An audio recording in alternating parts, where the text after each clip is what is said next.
Yeah!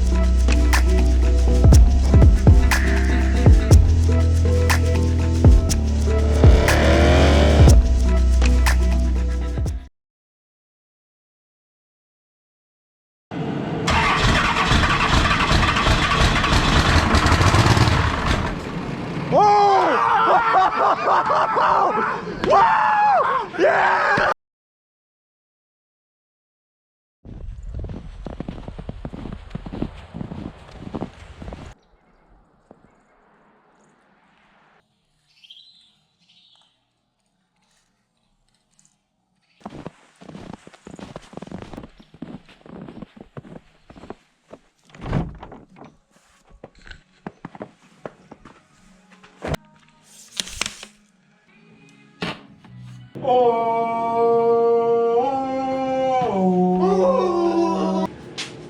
It's like a trap, like plumbing. Today we made a steel trap for our shit. All right, so these common diesels take a lot of glug. What was it? 3.5 gallons of 3.5 gallons of T4 1540 oil. Yeah, I bought all that since it's technically my truck. Wrap this ugly monstrosity that I made while you guys were gone. It'll do. So it'll look a lot better with this. You won't be able to tell how gnarly it is. You know what? It is only built out of the original Cummins diesel exhaust that I got with the truck. There's literally pieces laying over there that I cut and fit to make this. Yeah, well, zero money you have to spend, right? Exactly. Might as well just do it custom yourself. So. Yeah, and it's cheaper. It'll work for now until we have someone bend us up an actual nice looking one. What else do you get? So this is a fuel to water separator that we have to replace, mostly because that's obviously what you do for regular maintenance, and then that's the oil filter that we need to get that done. This thing's huge compared to like normal everyday cars now. Oh god, that is a pretty good sized boy. Other than that, today we're going to hopefully get her started up. That is the main goal, and if it happens, it happens. If it doesn't, then I guess we're freaking failures. I guess. Since we don't have the trans mount in yet, the engine's gonna go up, and this is gonna be off center. It's gonna be pointed way too forward, so we're gonna cut a little slit in here to make it so it goes back a little bit, bend it back, and then weld it in, and that's what I'll be doing.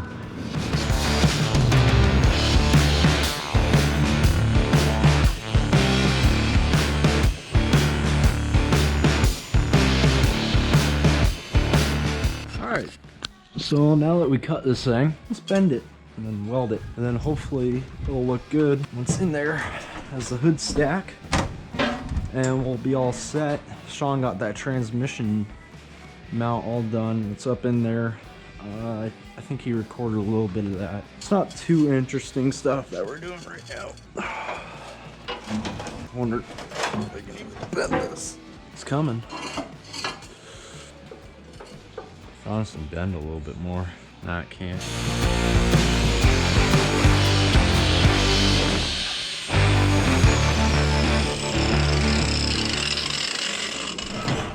That'll do, donkey. That'll do.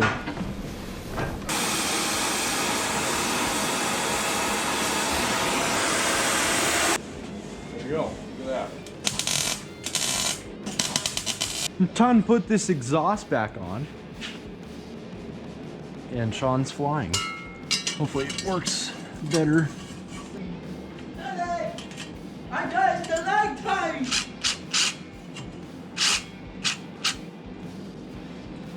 It's a stalactite.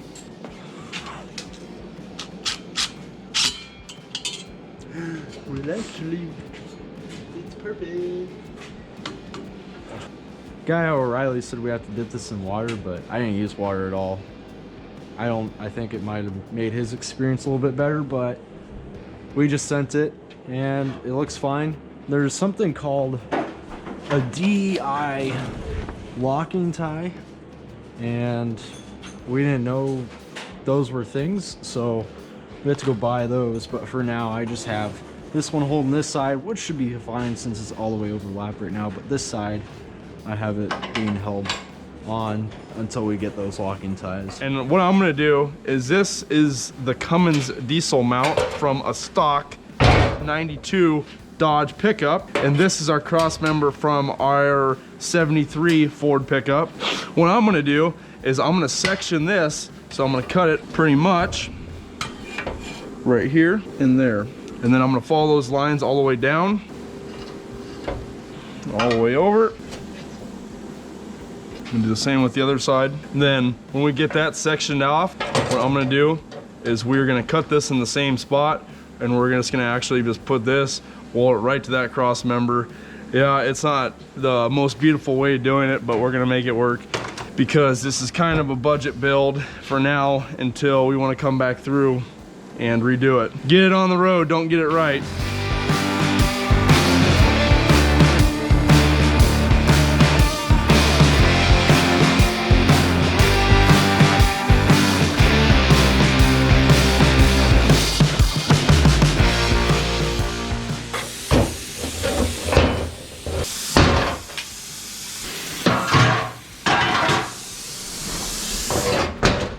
So this is what we got left from the Cummins mount. We're gonna keep that, and then I think we're just gonna inset it in, and then I'll make some pieces that probably angle.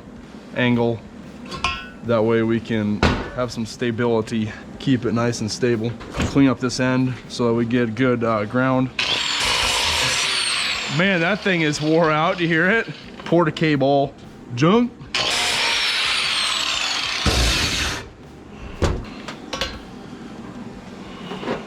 Here goes nada.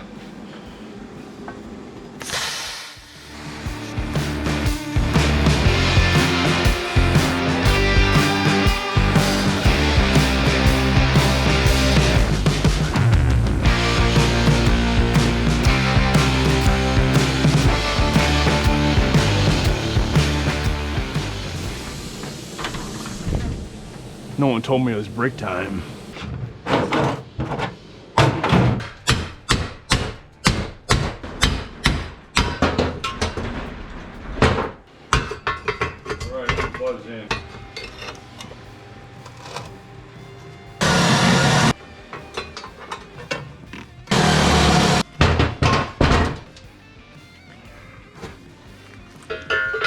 Right, so I cut these little plates out. They're gonna sit in here to box that in. Then I'm gonna use my nice Miller Mag 252. I'm gonna set it, go to about 19, good penetration. Okay, can't remember which side I ground, this side.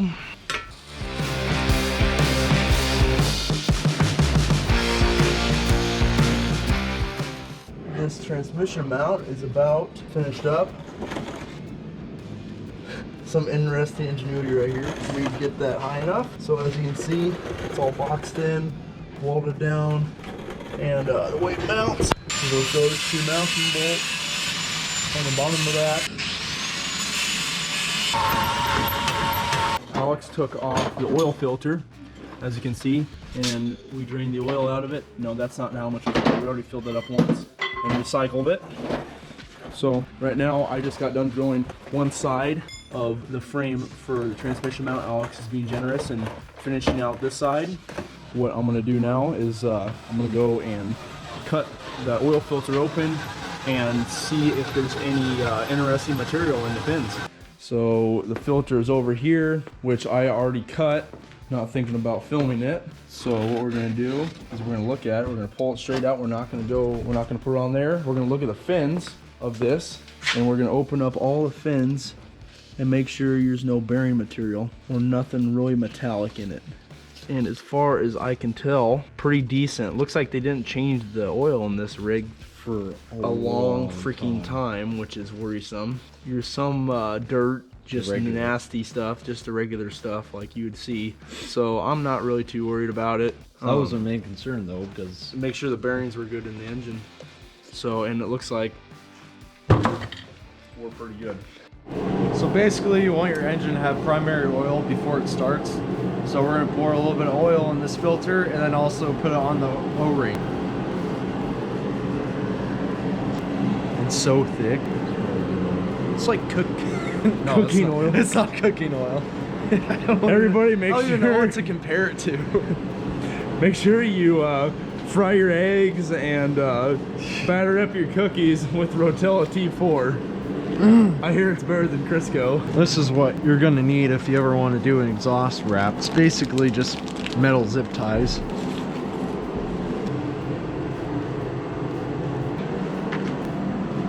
There she is. Dude, your cooking oil is freaking everywhere. That wrapping covers up a lot of the shoddiness. Yeah. Sean, why didn't we start the channel in the summer? All right, back in the day, this was not my vehicle. Somebody put the fuel tank in this toolbox, so it wasn't under the truck when they went off-roading, which is a good idea, but also a bad idea. It takes up bed space, and since we're gonna turn this into an overlanding truck, it's probably gonna have to go back under the bed with a steel plate under for a skid plate. But as of right now, we're at least gonna try to start it and prime it.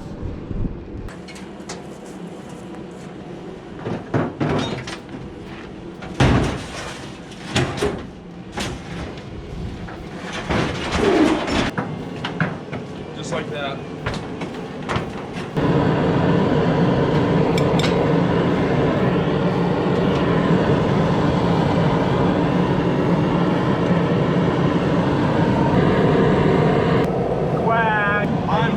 I'm installing the bolts into the transmission valve. Putting a little couple spacers in it. Well, bro, my glute hurts so bad. Why is that? I don't know what happened. Oh, shit! So change of plans. I took the smaller one that goes into the fuel line all the way back off, and we put a bigger line on so we can just hook it up to the jug. Since we're only planning on starting it today, we're not gonna do everything, we just wanna start it. This is hooked up to the VE pump, which is going to be excited by the 12-volt hookup we're going to use for that battery right there. Battery cables are hooked to the starter, so we'll put the positive on that, and then I'm going to use pretty much a jumper wire, which is going to be pretty much that cable, and I'm going to open them up, and that's going to arc, and it's going to turn the motor over, hopefully. And right now at this point, it should be warm enough because this engine had a block here that I didn't know about. That's been hooked up for about 25 minutes. This has been running for about an hour and a half. The whole side of the block is warm. I got the fuel inside warming up. So if it has warm air and has pretty much a 12-volt source, we should see it start up after we prime it. So why I use this instead of the original fuel tank, because I just wanted to start today. After that, then we can do the boring stuff of, you know, making everything beautiful and, you know, making it so it's Slapping it back on, radiator, everything on the road. On the road. And then we can do all the little fiddly stuff after it's on the road. Yep. Don't get it right, get it on the road. That is the water to fuel separator. I primed it with a little bit of diesel. So right now I'm priming it to get fuel up to it. And you should be able to fuel it once it gets there.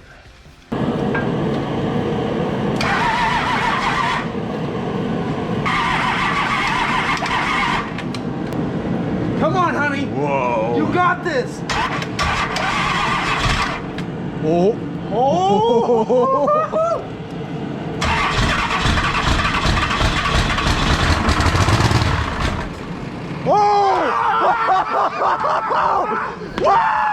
Yes! Woo! It did it!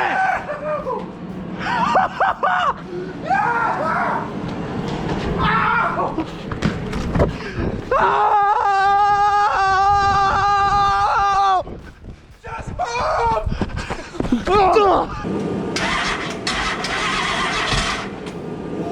Oh!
Oh no.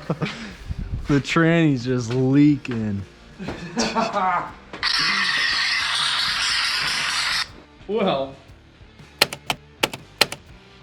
all right, everybody.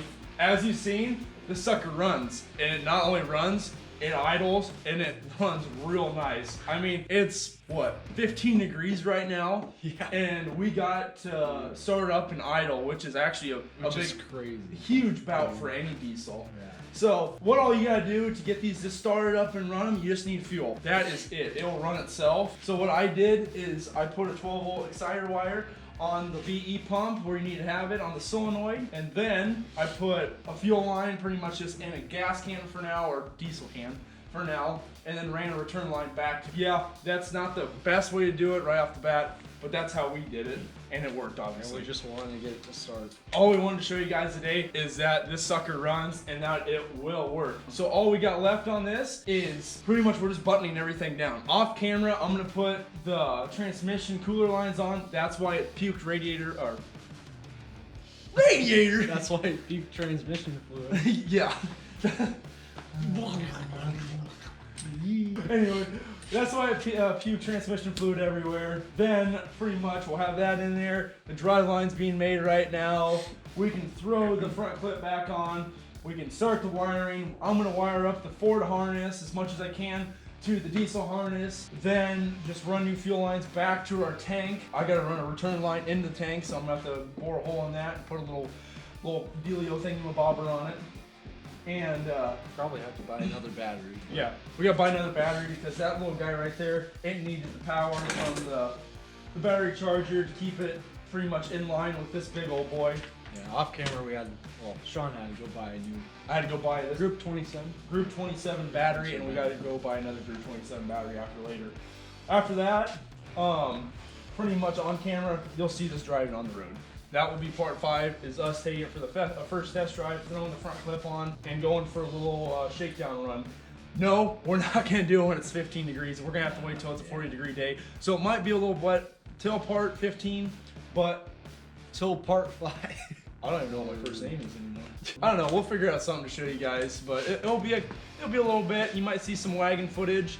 That will be a little bit of filler. We're gonna throw that 390 in the wagon with that brand new TCI transmission. That'll be something fun. Maybe we can do a burnout with that, because you know what? It does not need to be 40 degrees to drive down the road. Whereas for this to run at top conditions, it needs to be at least 40. I'm not about ready to run this in 20 degrees, or even right now 15 degrees. This is a rare occasion. I'm super happy we got to show you guys. So this isn't it for the diesel swap, but on all honesty, this is probably what you wanted to see. You wanted to see it mounted in the truck. You wanted to see it running in the truck. Now we'll see it driving in the truck. But if you guys have any questions, let us know. Pretty much, honestly, this was one of the most simple swaps you can do. It was, other than the motor mounts, and you know what? That diesel conversion specialties, they sell pretty much every mount you'd ever want to put in any vehicle, unless you're putting in like a freaking S550 Mustang or something wacky like that. Yeah. But for now, that's it.